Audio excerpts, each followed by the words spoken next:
तो फिल्म की शुरुआत होती है 1986 से। हम माँ बेटी को फील्ड्स में खेलते हुए देखते हैं और अचानक डर के मारे वो चिल्लाने लगती हैं क्योंकि फील्ड्स में बहुत सारे इंसानी जिस्म के पार्ट्स पड़े थे, यानी किसी इंसान को मारकर उसके टुकड़े टुकड़े कर कर यहाँ फेंका गया था। ये सब कैसे हुआ था ये दिखाने के लिए जाती है कहानी एक रात पीछे। रिपोर्ट थी कि रात में मेटियोर शॉवर होगा, यानी बहुत से छोटे बड़े मेट्रॉइड्स आकर जमीन पर गिरेंगे, जिन्हें देखने के लिए बहुत से लोग रिलैक्स पॉइंट पर पिकनिक मनाने के लिए आ गए थे ताकि यहाँ से वो आराम से ये मेटियोर शॉवर देख सकें। इन्हीं में 3 दोस्तों का एक ग्रुप भी था जो पिकनिक मनाने जा रहा था। मूवी में इसी पॉइंट पर हमें मेटियोर शॉवर से रिलेटेड लोगों की सोच भी बताई जाती है। पहले के लोग माना करते थे कि जब भी मेट्रॉइड जमीन पर आकर गिरते हैं तो बस तबाही या वबाएं लेकर आते हैं, जिससे इंसानी जानें खतरे में पड़ जाती हैं। कुछ रिलीजियस लोगों का मानना तो ये था कि जब दुनिया में बुराइयां बहुत ज्यादा बढ़ जाती हैं तो गॉड सबक सिखाने के लिए गुस्से में मेट्रॉइड्स को जमीन पर फेंकते हैं, इंसानों की सजा के तौर पर। खैर मूवी दोबारा कंटिन्यू होती है और हम कैस्टर के ग्रुप को देखते हैं जो जब जंगल से गुजर रहे थे तो इन्हें रास्ते में एक बूढ़े आदमी ने रोक लिया, जो कोई और नहीं बल्कि बूढ़ा पोपॉय ही था। वो इन्हें यहाँ से वापस जाने की सलाह देता है और मेट्रॉइड्स के खतरे का भी बताता है, पर ये लोग जब उसकी बात नहीं सुनते तो वो यहाँ से चला जाता है और ये लोग अपना सफर कंटिन्यू कर देते हैं। पिकनिक साइट पर जब ये लोग पहुँचते हैं तो देखते हैं कि इनके 2 दोस्त पहले से ही यहाँ पहुँच चुके थे और उन्होंने यहाँ पर सारी पिकनिक की तैयारी भी कर ली थी। कैस्टर की बहन ओलिव यहाँ सब कुछ चेक करने के लिए जाती है और थोड़ी ही दूरी पर देखती है कि 2 लड़के बेरहमी से एक बूढ़े आदमी को मार रहे थे। वो जब उन्हें रोकने लगी तो उन्होंने गंदी नजर ओलिव पे ही रख ली, लेकिन जब देखा कि ओलिव के पीछे उसके भाई और दोस्त भी हैं, तो वो दोनों लड़के वहाँ से डरकर भाग गए। ये लोग इस बूढ़े आदमी की मदद करने के लिए यहाँ आए। इस बूढ़े आदमी के हाथ एक कॉमिक बुक थी जिस पर वो बहुत बिलीव करता था और वो इन सब से कहता है तुम मानो या ना मानो, ये मेट्रॉइड्स, ये कॉमिक यहाँ के इंसानों को म्यूटेंट्स बना देंगे, एक अलग ही क्रिएचर में बदल देंगे। वो भी इनसे यही कहता है कि बहुत बुरा होने वाला है यहाँ पर, कुछ जितना जल्दी हो सके यहाँ से निकल जाओ इससे पहले कि कुछ बहुत बुरा हो जाए। ये मेटियोर्स ईवल हैं, शैतानी है, लेकिन ये बच्चे उसकी बात अभी भी नहीं मानते और उसकी मदद करने के लिए उसे कुछ पैसे पकड़ाकर यहाँ से चले जाते हैं। थोड़ी देर में उनके 2 दोस्त और भी आ गए जो उन सबके लिए ड्रग्स लेकर आए थे और ये लोग ड्रग्स लेकर अब नशे में धुत हो गए। शाम भी हो गई थी और हमें यहाँ पर दी पोपॉय को दिखाया गया जो अपने लिए फिशिंग कर रहा था और तभी मेटियोर शॉवर भी शुरू हो गया। पोपॉय ये सब देखकर बहुत ज्यादा खुश हो रहा था और इसी दौरान एक छोटा सा मेट्रॉइड आकर उसकी सिगार के अंदर गिर गया। पोपॉय को उस बारे में पता ही नहीं चला और उसने सिगार इनहेल कर ली, जिसके बाद उसकी हालत बिगड़ने लगी। उसकी हालत मरने के करीब हो गई थी। वो तड़पने लगा था, लेकिन तड़प तड़प कर वो मरा नहीं बल्कि उसकी बॉडी म्यूटेट होने लगी। उसकी बॉडी के बहुत सारे पार्ट्स बड़े हो गए और वो एक म्यूटेंट इंसान बन गया। म्यूटेंट इंसान बनते ही उसकी सारी तकलीफें भी खत्म हो गई। वो अब फिशिंग छोड़कर पानी से बाहर निकल आया और उसके सामने आ गए वही दोनों लड़के जो पहले भी एक बूढ़े आदमी को बुली करते हुए दिखाए गए थे। वो इसे भी बुली करने का सोचते हैं और एक लड़का आकर पोपॉय को पंच कर देता है।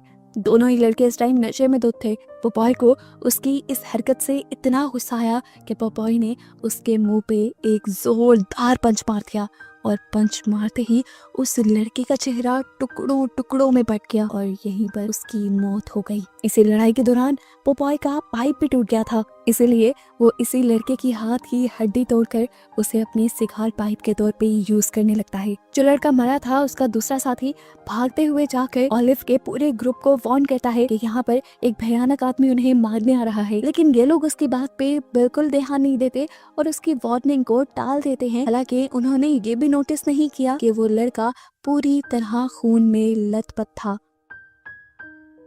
अब इन्हीं के ग्रुप का एक लड़का चला जाता है वॉशरूम में। इसी दौरान वॉशरूम की जरूरत पोपॉय को भी पड़ जाती है। वो दरवाजा खोलकर अंदर आ जाता है और वो लड़का उसे ऐसे देख रहा होता है जैसे पूछना चाह रहा हो कि क्या प्रॉब्लम है। पोपॉय उसे ऐसे देखने पर उसका सर पकड़ लेता है और इतनी जोर शोर से घुमाता है कि उसका सर टूटकर पोपॉय के हाथ में आ जाता है।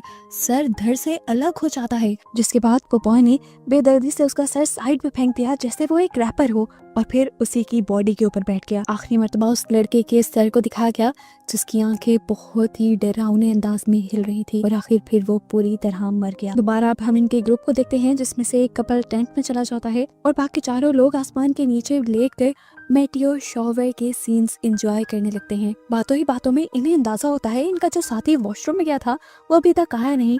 ये डर जाते हैं और उसे ढूंढने का डिसाइड करते हैं और इतनी ही देर में इनके टेंट्स के करीब आ जाता है पोपॉय। टेंट के अंदर वो कपल था। पोपॉय ने जाते ही लड़के के सर के अंदर उसके हाथ में मौजूद हड्डी स्टैब करते हुए उसे मार डाला, जिसके बाद उसने लड़की को मारने के लिए भी उसका सर घुमाते हुए उसका सर धड़ से अलग कर दिया। यहाँ पर इन चारों को अभी तक अपना बिछड़ा हुआ साथी नहीं मिला था। ये लोग दो में बटकर उसे ढूंढने का फैसला करते हैं। कैस्टर और उसकी गर्लफ्रेंड दूसरी तरफ चले जाते हैं, जबकि ऑलिव और उसके साथी दूसरी तरफ। इन्हें यहाँ पर एक मेटियोर पड़ा हुआ मिलता है, जबकि दूसरी तरफ कैस्टर और उसके साथी को मिल जाती है अपने साथी की लाश, जिसके ऊपर सर भी नहीं था। ये लोग इसे देखकर बुरी तरह घबरा गए। इन्होंने भी चीख मारी, जबकि दूसरी तरफ ऑलिव ने भी चीख मारी। अब ऑलिव ने क्यों चीख मारी थी? ऑलिव को उसकी साथी प्रपोज करने लगी थी, लेकिन चीख मारने की वजह ये प्रपोजल नहीं था। ठीक प्रपोज करने के टाइम पे ही एक मेटियोर आकर उस लड़की के सर के आर पार हो गया जो ऑलिव को प्रपोज कर रही थी, और ये भयानक अपनी आंखों के सामने मौत देखकर ऑलिव की चीख निकली थी। डरकर उसने दोबारा कैंप की तरफ जाने का डिसाइड किया और वहाँ कैस्टर और उसकी साथी भी कैंप की तरफ ही जा रहे थे, और रास्ते में ही इन तीनों का टकराव हो गया। तीनों ने ही चीख मारी और डर कर यहाँ पर दोनों ही डरावनी न्यूज एक दूसरे को शेयर कर दी। इनका डर और भी बढ़ने लगा था। अब तो इन्हें पछतावा हो रहा था कि इन्होंने यहाँ के लोगों की बातें क्यों नहीं मानी। बार बार लोग इन्हें यहाँ से जाने को कह रहे थे। खैर ये लोग फैसला कर लेते हैं कि ये लोग जल्द ही वापस निकल जाएंगे, लेकिन कैसे निकलते? कैंप के पास जाकर देखा कि पोपॉय बड़े आराम से वहाँ पे बैठा एंजॉय कर रहा था, और ये तीनों हैरान परेशान रह गए कि वो बूढ़ा आदमी जिसे इन्होंने दोपहर में देखा था वो अब इतना ताकतवर कैसे हो गया था? ऐसा क्या जादू हुआ था उस पर? अब ये लोग परेशान थे कि ये लोग भागे कैसे, क्योंकि इनकी कार की चाबी भी टेंट में थी जिसके आगे पोपॉय बैठा था। ऑलिव ने डिसाइड किया कि वो अपनी जान को खतरे में डालकर टेंट तक जाएगी। रेंगते हुए छुपते छुपाते वो टेंट के अंदर चली जाती है, जहां वो बाकी दोनों की लाश देखकर तो डर गई, लेकिन फिलहाल उसने शोर नहीं मचाया क्योंकि उसे अपना मिशन पूरा करना था। चाबी लेकर यहाँ से बाहर निकलना था।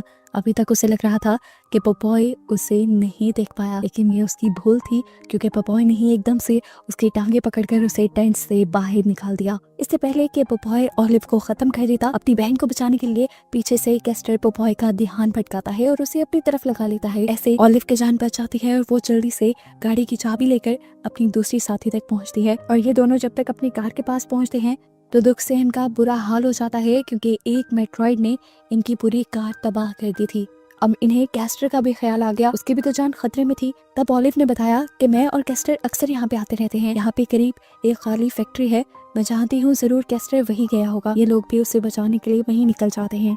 और जैसे ही ये लोग अब रास्ते से गुजर रहे थे तो इन्हें उस बूढ़े आदमी की लाश के टुकड़े टुकड़े भी मिले, जिस बूढ़े आदमी ने इन्हें कहा था कि कॉमिक इवल है और वो तबाही लेकर आएगा।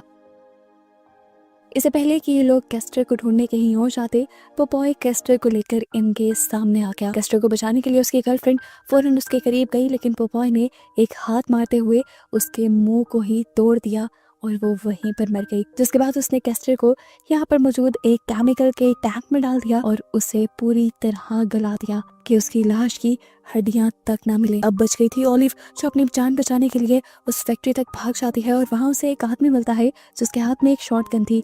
वो उसे सारी बात बताती है कि किस तरह एक आदमी उनके पीछे पड़ा है और ग्रुप के सारे मेंबर्स को मार चुका है। ऑलिव की बातें सुनकर वो बूढ़ा आदमी उसे बुरा भला कहने लगा। उसकी बातों से ऑलिव और डर गई, लेकिन इस सब में काम की बात उसने ये बताई कि उसने ऐसी सिचुएशन से और ऐसी चीजों से लड़ने के लिए कुछ बनाया हुआ था। वो क्या था दिखाया तो नहीं गया, लेकिन ऑलिव ने जब वो देखा तो वो हद तक रह गई। तभी बाहर से इन्हें दोबारा आवाज आ गई। बूढ़े आदमी ने ऑलिव को यहीं पे रुकने को कहा और खुद अपनी व्हील चेयर के साथ बाहर चला गया। बाहर जाते ही होना क्या था, पोपॉय ने इस आदमी को भी पकड़कर अपने हाथ में मौजूद हड्डी से मार कर खत्म कर दिया। इसी सब के दौरान ऑलिव भी भागकर बाहर आ गई। वो पोपॉय से लड़ना चाहती थी, लेकिन उसे कंट्रोल करना पोपॉय के बाएं हाथ का खेल था। पोपॉय उसे साइड पे कर देता है। इससे पहले कि पोपॉय उसे मारता, ऑलिव की किस्मत एक और मर्तबा चल जाती है और यहाँ पर वही जख्मी हुआ लड़का आ जाता है जिसने सबसे पहले आकर इन्हें पोपॉय के बारे में अलर्ट दिया था। वो लड़का पोपॉय के ऊपर हमला करता है, उसके सिगार से चलता हुआ मेट्रॉइड निकालकर उसी के ऊपर हमला कर देता है। ये हमला पोपॉय को ज्यादा नुकसान तो नहीं पहुंचाता, लेकिन उसे गुस्सा बहुत ज्यादा दिला देता है। इसीलिए पोपॉय उस लड़के को एक हाथ से ही नीचे गिराते हुए उसके मुंह पे अपना पाँव रख के उसका मुंह बुरी तरह से कुचल देता है और उसे मार देता है। अब वो मेट्रॉइड जो पोपॉय ने गिराया था वो लग गया था ऑलिव के हाथ। ऑलिव ने जैसे ही उठाया तो उसके हाथ जलने लगे, लेकिन ऑलिव ने उसे छोड़ा नहीं और जाकर डाल दिया एक चैन सॉ मशीन के जनरेटर में, जिससे ये बड़ा सा चैन सॉ चलने लगा। यही चैन सॉ तो असल में उस बूढ़े आदमी ने बनाया था, जिसके बारे में उसने ऑलिव को भी बताया था। ऑलिव बहुत ही हिम्मत से इस चैन सॉ को चलाते हुए पोपॉय के पास पहुंच गई, लेकिन पोपॉय भी इस तरह हार मानने वाला नहीं था। उसने भी इर्द गिर्द कुछ टूल ढूंढे और उसे सिर्फ मिली एक हथौड़ी, जिससे वो ज्यादा अच्छे से लड़ तो नहीं सकता था क्योंकि सामने चैन सॉ था।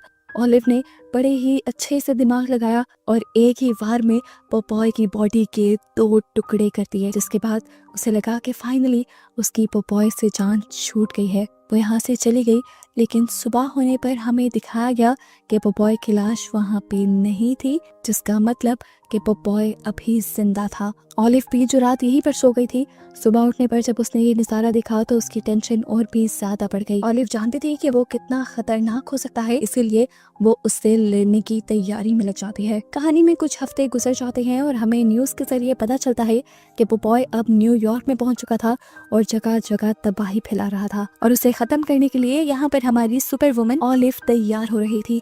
उसने एक मैकेनिकल हाथ बनाया था पोपॉय से लड़ने के लिए, और बस इसी को दिखाते हुए ये कहानी यहाँ खत्म हो जाती है, इस मिस्ट्री के साथ कि क्या ऑलिव पोपॉय को खत्म कर भी पाएगी या नहीं।